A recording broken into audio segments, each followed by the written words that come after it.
에베소서 4장 1절에서 4절까지의 말씀 마음을 집중하여 함께 봉독합니다. 그러므로 주 안에서 갇힌 내가 너희를 권하노니 너희가 부르심을 받은 일에 합당하게 행하여 모든 겸손과 온유로 하고 오래 참음으로 사랑 가운데서 서로 용납하고 평안에 매는 줄로 성령이 하나 되게 하신 것을 힘써 지키라. 몸이 하나요 성령도 한 분이시니 이와 같이 너희가 부르심의 한 소망 안에서 부르심을 받았느니라. 아멘. 오늘 부르심에 합당한 생활이라는 제목으로 말씀을 나누는데, 우리 하나님의 부르심에는 여러 가지의 모습이 있습니다.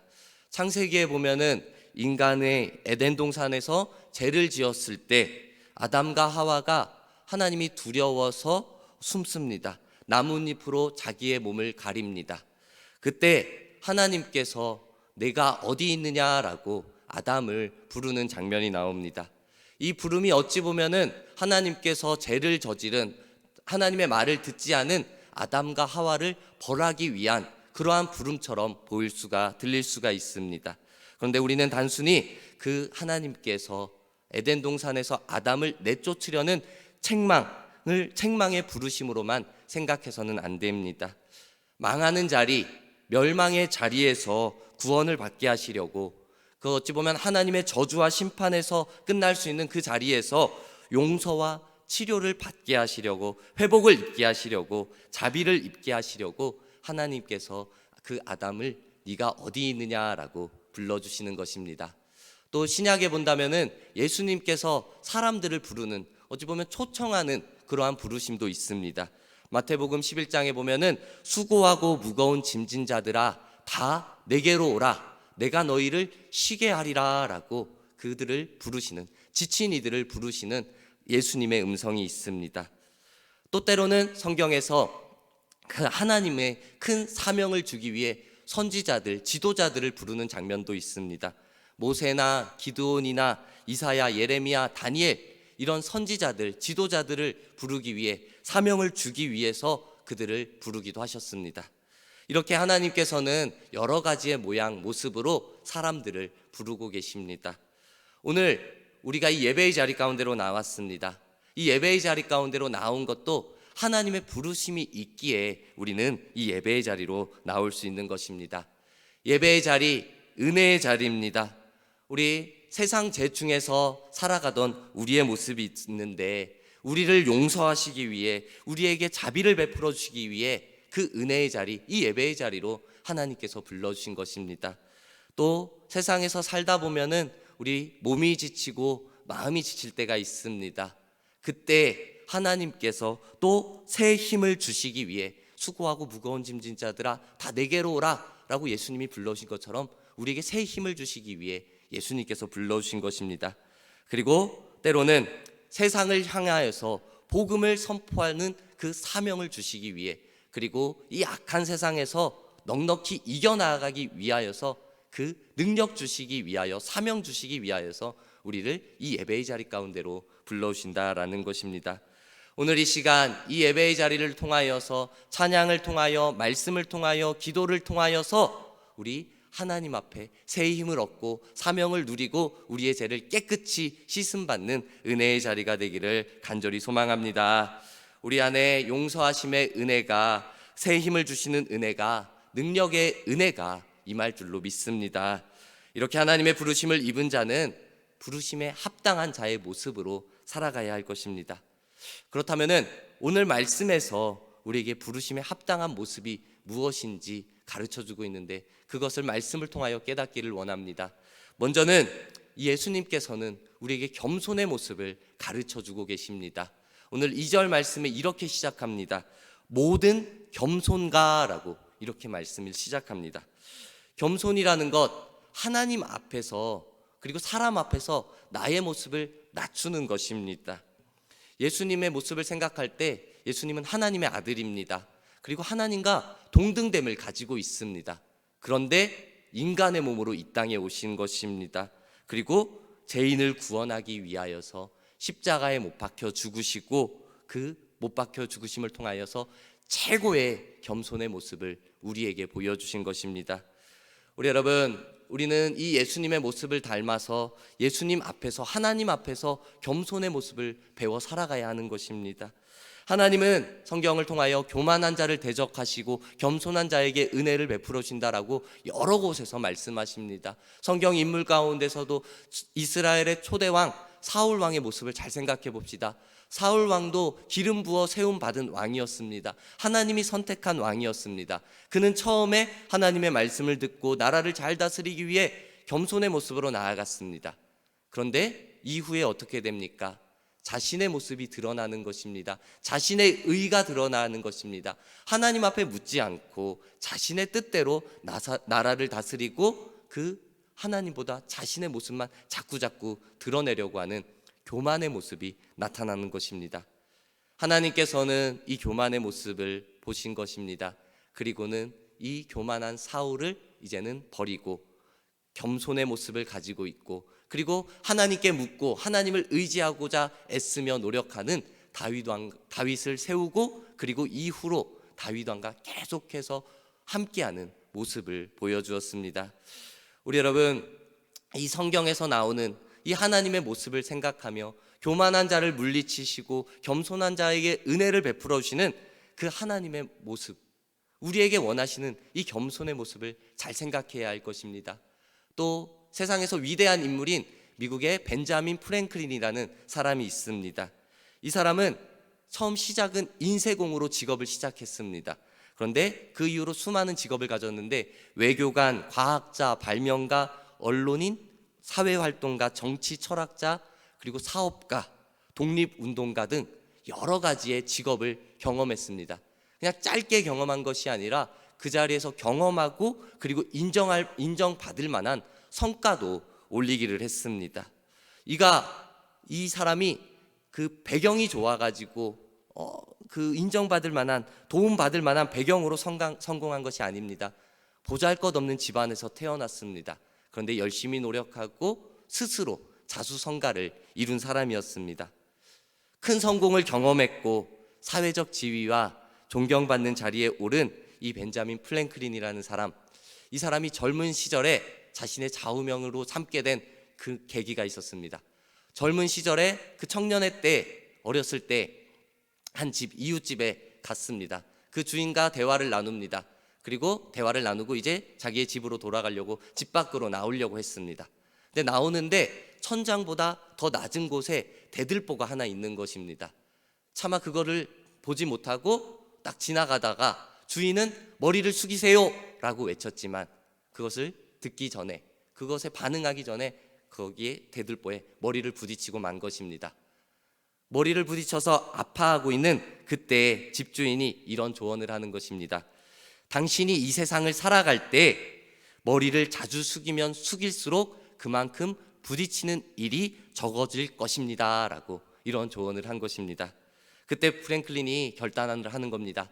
내가 이제 세상을 향해 나아갈 텐데 어디를 가든지 무슨 일을 하든지 누구를 만나든지 겸손의 자세를 취하자, 머리를 숙이자, 겸손을 잃지 말자라는 좌우명을 삼게 되는 것입니다.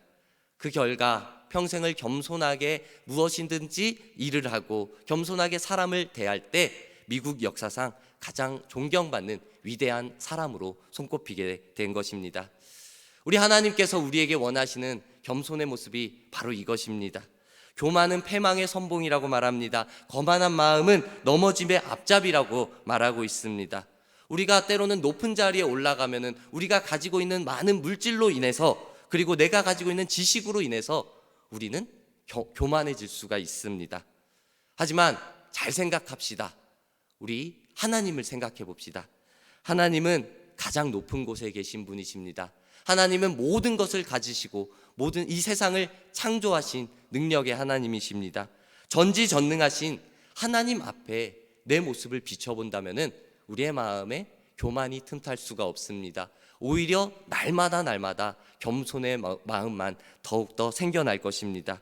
우리 하나님 앞에 서 있는 연약한 나의 모습을 돌아보며 교만의 모습은 버리고 겸손의 모습을 닮아가기를, 예수님의 겸손을 본받기를 소망합니다.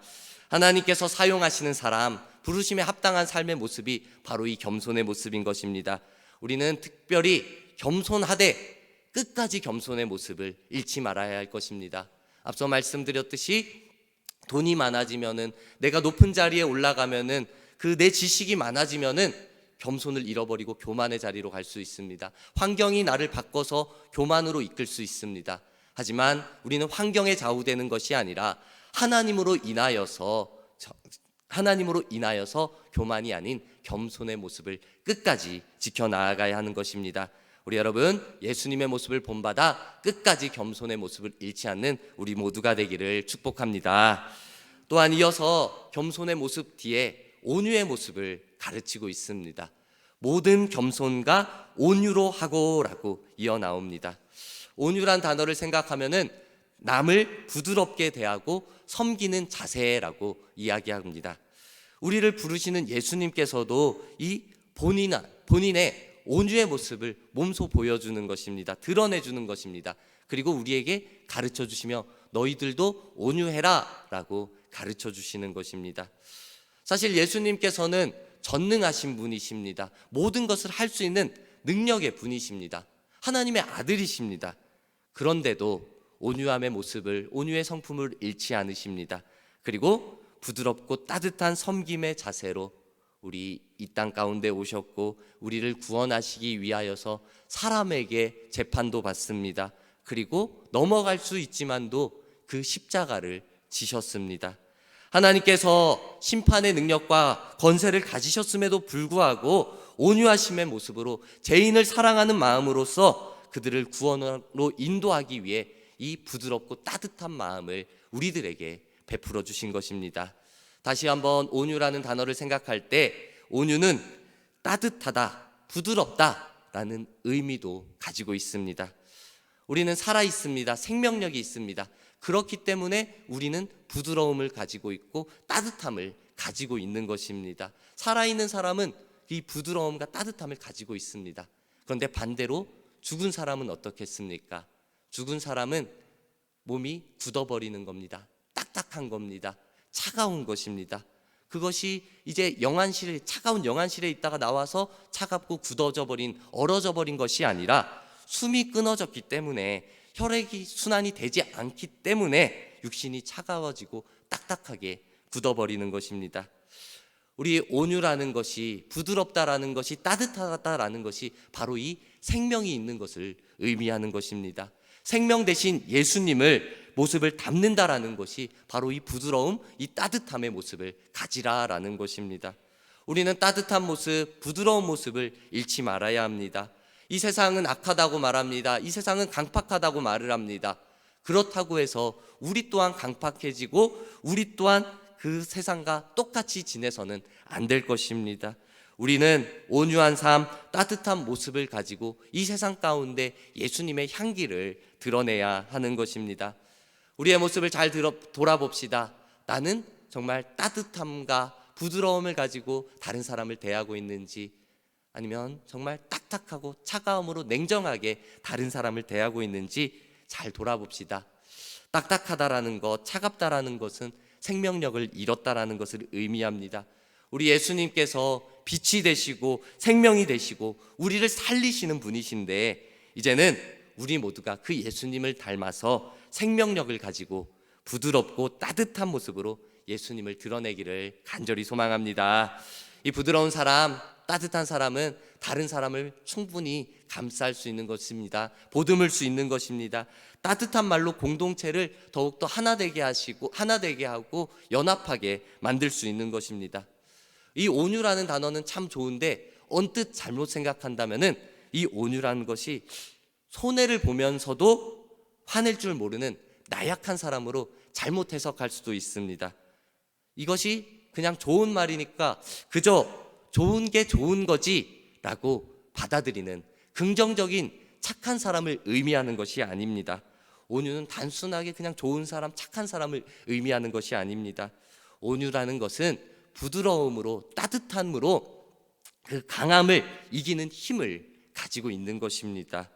온유한 사람, 부드러운 사람, 따뜻한 사람, 하나님이 주신 은혜 앞에 감사하며 평안을 이루며 어떠한 상황과 형편 속에서도 하나님이 주셨기 때문에 기쁨을 누릴 수 있는 것입니다. 온유라는 것이 단순한 성격의 내용이 아닙니다. 온유는 성품에 관련된 것입니다. 우리는 본받을 만한 이 성품, 바로 이 예수님의 온유한 성품이 우리에게 본이 되고 따라가야 할 것입니다. 우리가 배웁시다. 성품은 노력해서 되어지는 부분도 있습니다. 좋은 방향으로 변화되어져야 하는 것입니다. 온유라는 것이 그저 잘 되면은 좋을 텐데 쉽지가 않습니다. 나를 공격하는 사람에게 온유하게 따뜻하게 부드럽게 대하는 것이 결코 쉽지가 않습니다. 그렇기 때문에 더 노력하고, 그리고 때로는 예수님 앞에 그 성품을 기도함으로 구하는 믿음이 있어야 하는 것입니다. 우리 모두가 이 예수님의 온유함으로 말미암아 평안을 이루어 나가는 하나님의 자녀가 되기를 간절히 축복합니다. 우리 마지막으로 한 가지 더 생각합시다. 오늘 부르심에 합당한 삶을 위하여서 사랑 가운데 서로 용납하고 살라라고 가르쳐주고 있습니다. 2절 마지막 부분에 오래 참음으로 사랑 가운데에서 서로 용납하고 라고 말씀하고 있습니다. 예수님께서는 우리에게 세 계명을 주노니 서로 사랑하라 라고 말씀하셨습니다. 사랑을 권면하고, 아니 명령하고 있는 것입니다. 그러면서 비판하라, 비난하라, 그 사람을 심판하라, 이러한 말씀은 주시지 않으셨습니다. 사람을 심판할 분은 오직 하나님밖에 없습니다. 우리가 요한복음 4장 말씀을 생각하면서 하나님의 사랑이 우리에게 나타난 바 되었으니 하나님이 자기의 독생자를 세상에 보내심은 그로 말미암아 우리를 살리려 하심이라 라고 말씀합니다. 우리는 독생자를 보내주신 그 하나님의 큰 사랑을 이미 받은 사람들입니다. 하나님은 우리 죄인들을 사랑하시는 증표로서 바로 이 아들 독생자 예수 그리스도를 이 땅에 보내주신 것입니다. 그 하나님의 최고의 사랑의 표현이 바로 이것입니다. 로마서 5장 8절에 우리가 아직 죄인 되었을 때 그리스도께서 우리를 위하여 죽으심으로 하나님께서 우리에 대한 자기의 사랑을 확증하셨느니라. 아멘. 그렇습니다. 이보다 분명한 큰 사랑의 표현은, 사랑의 확증의 표현은 없을 것입니다. 하나님께서 나를 사랑하시는 것이 바로 이 십자가의 사건으로 나타나는 것입니다.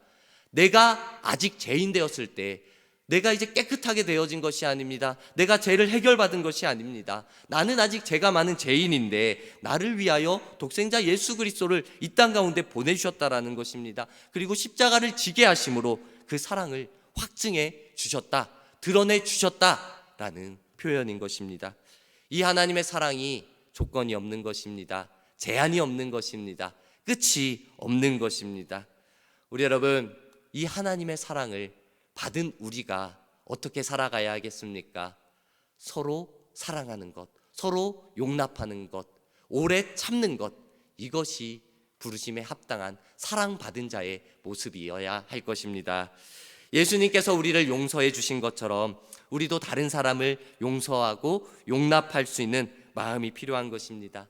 진정한 용서는 이 하나님의 사랑의 마음이 있을 때 가능한 것입니다. 어떤 사람이 나에게 아주 큰 잘못을 했습니다. 아주 큰 죄를 저질렀습니다. 그 잘못의 크기에 따라서 때로는 도저히 용서할 수 없다라는 불가능한, 그러한 용서가 불가능한 것처럼 될 수도 있습니다. 하지만 우리 하나님의 사랑을 생각한다면요, 그 죄의 크기는 더 이상 문제가 되지 않습니다. 생명 되신 하나님께서 용서받을 수 없는 나 같은 죄인도 용서해 주시고 그 사랑하는 독생자 예수 그리스도를 이 땅 가운데 보내주셨는데 우리는 무엇으로 그 사람을 용서할 수 없습니까? 이 사람이 어떠한 큰 죄를 저질렀다고 해서 내가 용서할 수 없겠습니까? 나 또한 용서받은 죄인인데 우리는 이 용서함 받은 사람으로서 다른 사람을 품고 다른 사람을 용납하고 용서해야 하는 것입니다. 우리 예수님 안에 참 생명이 있음을 깨달아야 합니다. 예수님만이 참 소망인 것을 우리의 마음속에 새겨야 하는 것입니다. 우리 베드로전서 4장 말씀에 사랑은 허다한 죄를 덮는다라고 우리에게 그 크신 사랑을 가르쳐주고 있습니다. 또한 성경에서 모든 사람은 죄인이고 의인은 없나니 한 사람도 없다고 가르치고 있습니다. 죄인들을 하나님께서는 아무런 조건 없는, 아가페의 사랑으로 받아주셨기에 이제 우리가 그 하나님의 자녀가 될 수 있습니다. 예수님께서 십자가에 피 흘려 돌아가심으로 우리는 이제 죄에서 완전한 구원함을 누리며 살아가는 것입니다. 우리 모두가 그리스도의 사랑으로 상대방의 잘못, 상대방의 죄를 용서할 수 있는 그 하나님의 사랑을 품기를 소망합니다. 이제 주님의 사랑으로 용서받은 우리들의 모습을 잘 생각합시다. 그리고 나아갑시다. 머무르면 안 됩니다. 받은 사랑을 내 안에만 간직하고 놔두면 안 됩니다. 우리는 하나님의 사랑을 흘려보내야 하는 것입니다. 용서받은 우리가 주님의 사랑으로 용납하고 용서하는 은혜 받은 자의 모습으로 한 걸음 한 걸음 나아가기를 간절히 소망합니다. 오늘 부르심에 합당한 생활이라는 말씀의 제목으로 함께 은혜를 나누었는데, 이 말씀을 생각하면서, 이 말씀을 준비하면서 하나님의 부르심이라는 찬양을 생각하게 되었습니다. 이 찬양의 가사가 이렇습니다. 하나님의 부르심에는 후회하심이 없네. 내가 이 자리에 선 것도 주의 부르심이라. 하나님의 부르심에는 결코 실수가 없네. 나를 부르신 하나님의 신실하심을 믿네. 작은 나를 부르신 뜻을 나는 알 수 없지만 오직 감사와 순종으로 주의 길을 가리라. 때론 내가 연약해져도 주님 날 도우시니 주의 놀라운 그 계획을 나는 믿으며 살리. 날 부르신 뜻 내 생각보다 크고 날 향한 계획 나의 지혜로 측량 못하니 가장 좋은 길로, 가장 완전한 길로 오늘도 날 이끄심 믿네. 아멘. 우리 하나님께서 우리를 불러오셨습니다. 내가 이 자리에 걸어 나왔지만 하나님의 부르심이 먼저 있었던 것입니다. 제가 이 자리에서 설교를 할 수 있는 것도, 여러분이 이 자리에서 예배를 드릴 수 있는 것도, 그리고 교회에서 여러 모양으로 하나님을 섬길 수 있는 것도 다 이미 계획된 하나님의 부르심이 있기 때문에 우리는 설 수 있는 것입니다. 우리는 그 뜻과 그 계획을 다 알 수 없습니다. 그저 감사함으로, 순종함으로, 믿음으로 그 말씀에 따라 의지하며 나아갈 뿐인 것입니다. 우리 여러분, 이제 우리가 주님의 부르심 앞에 믿음으로 응답하여 살아갑시다. 겸손하고 온유한 모습으로 살아가며 사랑 가운데 서로 용서하며 살아가는 것이 부르심을 받은 사람들이 가져야 할 마땅한 모습임을 오늘 말씀을 통해 우리가 깨닫게 됩니다. 오늘 이 말씀을 잘 기억하고 이제 내 안에 남아있던 옛사람의 모습은 벗어버리고 새 사람이 되어 의와 진리의 거룩한 생활을 함으로 부르심에 합당한 우리 하나님이 기뻐하시는 모습으로 하나님 앞에 영광 돌리는 저와 여러분들의 모습이 되기를 축복합니다. 아멘.